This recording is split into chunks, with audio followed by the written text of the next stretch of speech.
शांति। बहुत समय पहले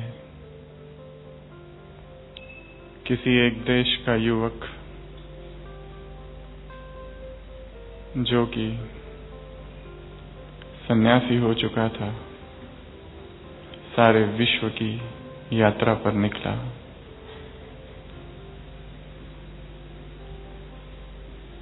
सारे विश्व में, गांवों में, राजधानियों में, शहरों में, हर स्थान पर घूमा। जब निकला था तब युवा था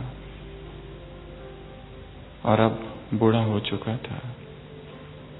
पृथ्वी पर ऐसा कोई स्थान नहीं था जहां उसके कदम न पड़े हो या उसकी वाणी। और अध्यात्म की खुशबू सारे विश्व में फैलाकर एक दिन वो अपने घर लौटा। अंदर आनंद था, जीवन सफल हुआ। जिस गांव का वो था, उसका राजा, उस देश का राजा, उसका मित्र था। दोनों साथ साथ पढ़े थे, बड़े हुए थे। एक राजा बन गया था और दूसरा सन्यासी। तो राजा को बहुत खुशी हुई कि मेरा मित्र इतनी कीर्ति, ऐसी उपलब्धियां कर वापस अपने देश आया है। दोनों मिले, बहुत खुश हुए और राजा ने पूछा, तुम सारे विश्व में घूमे, क्या तुमने मेरे लिए कोई वस्तु लाई है? तो उस वृद्ध सन्यासी ने कहा, मैंने बहुत सोचा कि आपके लिए क्या लाऊं, क्योंकि जब भी सोचता और जिस भी वस्तु के बारे में सोचता तो तुरंत विचार आता कि तुम्हारे पास तो ये वस्तु होगी, क्योंकि तुम तो सम्राट हो चुके। बहुत सोच विचार करने के बाद परंतु मैं एक ऐसी वस्तु लाया हूं जो मैं एकांत में तुम्हें दूंगा। ये मेरी तरफ से तुम्हें सौगात होगी। राजा उत्सुक हो जाता है, ऐसी वो कौन सी वस्तु है जो इतनी एकांत में देनी पड़ रही है, और ऐसी वो कौन सी वस्तु है जो राजा के पास नहीं है और ये मित्र लाया है। तो वो अंदर ले जाता है और अपनी झोली से, उस फटी हुई झोली से एक छोटी सी वस्तु निकालता है और उस राजा को देता है। राजा उस वस्तु को उलट पुलट करके देखता है। वस्तु बहुत ही साधारण थी। वो एक आईना था। राजा उस आईना को देखता है और पूछता है, ये क्या है? वो वृद्ध सन्यासी कहता है, ये एक आईना है। कहने में तो ये बहुत सस्ता है, पाई पैसे का है, परंतु ये आईना मैं तुम्हारे लिए इसलिए लाया हूं कि इस आईना में तुम देख सको, अपने आप को देख सको, क्योंकि संसार में ऐसे बहुत कम लोग हैं जो अपने आप को देख सकते हैं। ऐसा आईना संसार की आत्माओं के पास बहुत कम है जिसमें वो अपने आप को देखे, अपने जीवन को देखे, अपनी सफलताओं को और विफलताओं को देखे, अपनी भावनाओं को देखे, अपने विचारों को देखे, अपने लक्ष्य को देखे, क्या खोया क्या पाया ये देखे।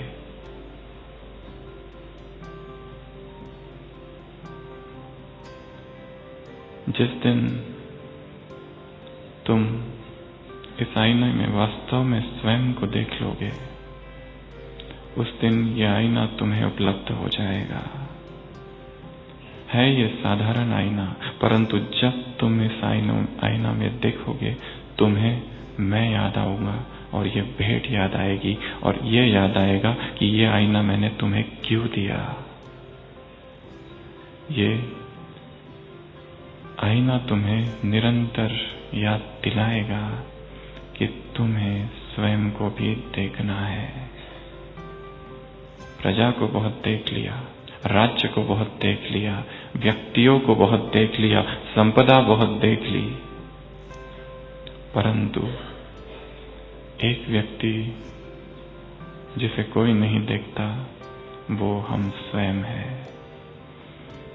क्या ऐसा भी कोई आईना है जिसमें हम स्वयं को देख सके? क्या हुआ उस राजा का?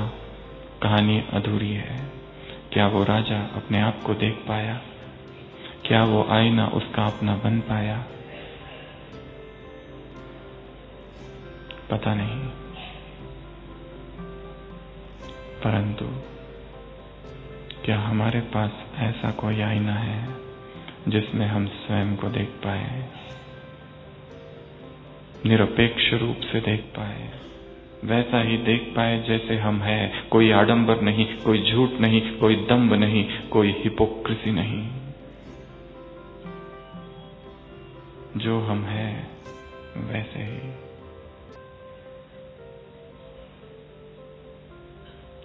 हर एक को ऐसे आईने की तलाश है और भगवान ने आकर हमें ऐसा आईना दिया है।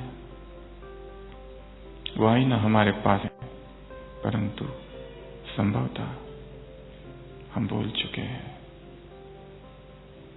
बौद्ध धर्म में एक दूसरी ही ऐसी एक कहानी है। अन्यदंता नाम की एक बौद्ध भिक्षुनी जो बहुत प्रतिभाशाली है, उसे एक दिन ऐसा भ्रम हो जाता है या वो ऐसा देखती है कि कहानी में बताया गया कि जब भी वो आईना देखती है तो उसे लगता है मेरा सिर उस आईने में है ही नहीं, और विक्षिप्त हो जाती है, पागल हो जाती है। जब जब आईना देखती है उसे ऐसा ही आभास होता है कि मेरा सिर ही नहीं है। सबसे जाकर कहती है कि मेरा सिर कहाँ गया? सब उसे बहुत समझाते कि ये रहा तुम्हारा सिर है, परंतु वो मानने को तैयार नहीं। कैसी अजीब सी बीमारी उसे हो जाती है कि वो कहती है कि मेरा सिर ही नहीं, पागल हो जाती है, पागलपन जैसा व्यवहार करती है।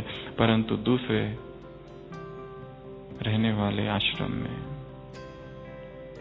उस विहार में, उसे समझाने के बावजूद भी वो जब नहीं सुनती तो एक दिन उसे एक कुर्सी से बांध दिया जाता है ताकि वो कुछ अपना ही नुकसान न कर दे। उसे फिर समझाया जाता है कि ये रहा तुम्हारा सिर, परंतु वो नहीं मानती। और तब एक भिक्षु एक लकड़ी लेता है और जोर से उसके सिर पर मारता है और तब वो चिल्लाती है आह। वो भिक्षु कहता है ये रहा तुम्हारा सिर। एक ऐसे आघात की आवश्यकता है जो हमें बता दे कुछ खोया ही नहीं था, वो हमारे पास ही है, परंतु विस्मृत हो गया है, परंतु भ्रम हो गया है कि हमारे पास नहीं है, और उसे ही ढूंढ रहे हैं जो हमारा वास्तविक स्वरूप है। एक ऐसा जबरदस्त आघात चाहिए, एक ऐसा झटका जहां चेतना जाग जाए।